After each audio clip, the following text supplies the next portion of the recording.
Hi friends, welcome back to our channel. ఇవాల్టి వీడియోలో మనం చాలా సింపుల్ గా బనానా ప్యాన్ కేక్ ఎలా చేసుకోవాలో చూద్దాం. ఈ వీడియోలోకి వెళ్లే ముందుగా అయితే ఈ వీడియోకి ఒక లైక్ చేసి మన ఛానల్ ఎవరన్నా కొత్తగా చూస్తున్నట్లయితే సబ్స్క్రైబ్ చేసుకోండి. రెసిపీ ప్రొసీజర్ లోకి వెళ్ళిపోదాం. ముందుగా అయితే ఒక మిక్సీ జార్ తీసుకొని అందులోకి అయితే బాగా పండిన అరటి పండ్లు అయితే 2 వేసుకోండి. ఈ రెసిపీలోకి మనం ఎంత బాగా పండిపోయిన అరటి పండ్లు వేసుకుంటే మనకి ఈ రెసిపీ అనేది అంత టేస్ట్ గా వస్తుంది. మీ ఇంటి దగ్గర బాగా పండిపోయిన అరటి పండ్లు ఉంటే తప్పకుండా ఈ రెసిపీని ట్రై చేయండి, చాలా బాగా అయితే ఉంటుంది. ఈ అరటి పండ్లనైతే కొంచెం చిన్న పీసెస్ గా కట్ చేసుకోండి. చాలా మందికి అయితే బనానాతో చేసిన రెసిపీస్ అయితే అసలు నచ్చవు. ఒకసారి ఈ రెసిపీ ట్రై చేయండి, నిజంగా చాలా బాగుంటుంది. తర్వాత ఈ ప్యాన్ కేక్ లోకి స్వీట్నెస్ కోసం అయితే మేము కొంచెం బెల్లం ని యాడ్ చేస్తున్నాం. హెల్దీగా ప్రిపేర్ చేస్తున్నాం కదా, సో అందుకని అయితే బెల్లాన్ని యూస్ చేస్తున్నాం. తర్వాత ఒక ఎగ్ అయితే వేసుకోండి. ఈ ప్యాన్ కేక్ ని అయితే ఎగ్ వేయకుండా కూడా ప్రిపేర్ చేస్తారు, కానీ ఎగ్ వేస్తేనే చాలా బాగుంటుంది. మీకు కావాలంటే ఇందులో కొంచెం హనీని కూడా యాడ్ చేసుకోవచ్చు. ఇందులోకి ఒక హాఫ్ స్పూన్ బేకింగ్ పౌడర్ అయితే వేసుకోండి.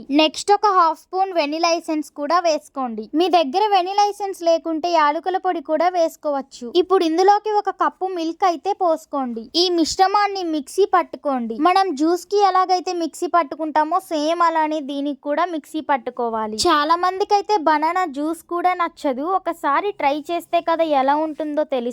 ఇప్పుడైతే ఒక బౌల్ తీసుకొని అందులోకి ఒక 2 కప్స్ గోధుమ పిండిని అయితే యాడ్ చేసుకోండి. ఈ రెసిపీని అయితే నేను ప్యూర్ హెల్దీగా అయితే ప్రిపేర్ చేస్తున్నాను, సో అందుకని గోధుమ పిండిని యూస్ చేస్తున్నా. మనం ఇందాక మిక్సీ పట్టుకున్నాం కదా, ఆ మిశ్రమాన్ని అయితే ఈ గోధుమ పిండిలో వేసుకొని అయితే మిక్స్ చేసుకోవాలి. ఇప్పుడు ఈ పిండి మొత్తం ఇందులో కలిసిపోయేలాగైతే బాగా కలుపుకొని ఒక 15 to 30 మినిట్స్ అయితే పక్కన పెట్టేసుకోండి. మీకు ఈ పిండి కన్సిస్టెన్సీ కొంచెం థిక్గా అనిపిస్తే కొంచెం పచ్చి పాలని యాడ్ చేసుకుంటూ అయితే కలుపుకుంటూ ఉండండి. అండ్ నేను ఇందులోకి యూస్ చేసింది అయితే పచ్చి పాలనే. ఈ ప్యాన్ కేక్ ని మైదా పిండితో కూడా ప్రిపేర్ చేసుకోవచ్చు, బట్ నేను మాత్రం గోధుమ పిండితోనే ప్రిపేర్ చేస్తున్నా. ఈ ప్యాన్ కేక్ ని మీ పిల్లలకి స్నాక్స్ లాగా అలాగే బ్రేక్ఫాస్ట్ లాగా కూడా పెట్టచ్చు. చిన్న పిల్లలకైతే చాలా బాగా నచ్చుతుంది, చాలా హెల్దీ రెసిపీ కూడా. ఈ ప్యాన్ కేక్ కొంచెం స్వీట్ గా ఉంటుంది కదా, సో అందుకని పిల్లలు కూడా తినడానికి ఇష్టపడతారు. ఇక్కడ నాకైతే ఈ పిండి కన్సిస్టెన్సీ కొంచెం థిక్గా అనిపించింది, సో అందుకని అయితే పాలని కొంచెం యాడ్ చేసుకొని మళ్ళీ ఒకసారి మిక్స్ చేసుకుంటున్నా. మనం దోశల పిండికి ఎలా అయితే కలుపుకుంటామో సేమ్ అదే కన్సిస్టెన్సీలో అయితే కలుపుకోండి.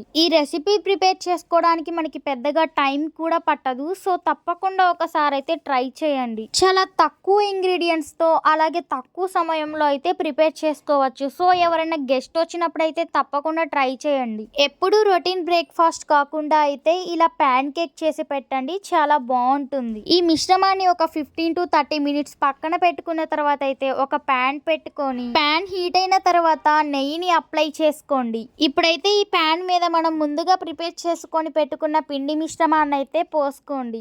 దోశలలాగా పల్చగా అయితే పోసుకోకండి. ప్యాన్ కేక్ అనేది కొంచెం మందంగా ఉంటేనే టేస్ట్ అనేది బాగుంటుంది. ఇప్పుడు నేను మీకు ప్యాన్ మీద వేసి చూపిస్తున్నాను కదా, సేమ్ అదే విధంగా అయితే మీరు కూడా ప్రిపేర్ చేసుకోండి. ఎవరికైనా నెయ్యి అంటే ఇష్టం లేని వాళ్ళైతే ఫ్లేవర్లెస్ ఆయిల్ కూడా యూస్ చేసుకోవచ్చు.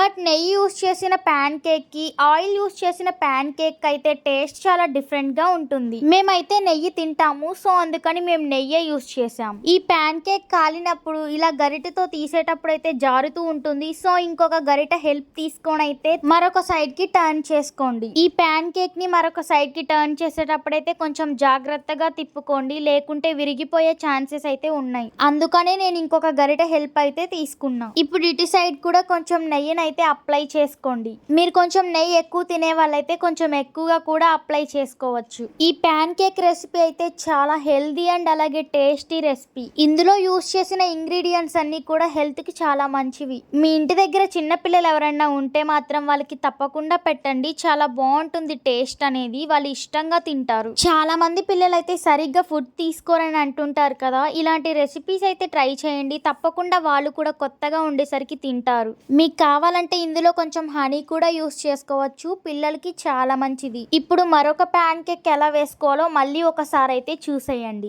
పిల్లలైనా సరే పెద్దలైనా సరే బనానా రోజుకి ఒకటైనా సరే తినాలంటారు కదా, బనానా తినడం ఇష్టం లేని వాళ్ళైతే ఇలా ట్రై చేయండి. మీకు మంచి టేస్ట్ గా ఉంటుంది, అలాగే హెల్దీగా కూడా ఉంటారు. మీకు కావాలంటే ఇందులో మీకు నచ్చిన డ్రై ఫ్రూట్స్ కూడా యాడ్ చేసుకోవచ్చు. నిజంగా టేస్ట్ అయితే చాలా బాగుంటుంది, చూస్తుంటేనే అర్థమవుతుంది కదా. ఎప్పుడు ఎప్పుడు రొటీన్గా దోశలు, ఇడ్లీలు, బోండాలు ఇలాంటివే కాకుండా అప్పుడప్పుడు ఇలా ప్యాన్ కేక్స్ ఇలా కూడా ట్రై చేయండి. ఆయిల్తో ప్రిపేర్ చేసినవి అలాగే ఫాస్ట్ ఫుడ్ ఇలాంటివన్నీ తినే బదులు ఇలా మంచి హెల్దీ రెసిపీస్ తినడం చాలా మంచిది. తప్పకుండా మీరు ఈ రెసిపీని ట్రై చేస్తారని అనుకుంటున్నాను. ఇంకా మీకు ఏమైనా రెసిపీస్ తెలిసి ఉంటే అవి కామెంట్ చేయండి, తప్పకుండా అవి కూడా ట్రై చేస్తాం. ప్యాన్ కేక్స్ అయితే మనకి రెడీ అయిపోయాయి. చూడండి ఎంత చక్కగా ఉన్నాయో. వీటిని అయితే ఇప్పుడు మనం మంచిగా ప్లేటింగ్ చేద్దాం. కావాలంటే మీరు ఈ ప్యాన్ కేక్ మీద కొంచెం హనీ కూడా యాడ్ చేసుకోవచ్చు, చాలా బాగుంటుంది. చూడండి ప్యాన్ కేక్ ఎంత బాగా కుక్ అయిందో లోపలి వరకు కూడా. ఇంత మంచి హెల్దీ రెసిపీ నేను మీకు షేర్ చేసినందుకు ఈ వీడియోకి ఒక లైక్ చేసి మా ఛానల్ అయితే సబ్స్క్రైబ్ చేసుకోండి. అలాగే మా ఛానల్ కి సపోర్ట్ చేయాలని కోరుకుంటున్నాను. Thank you for watching.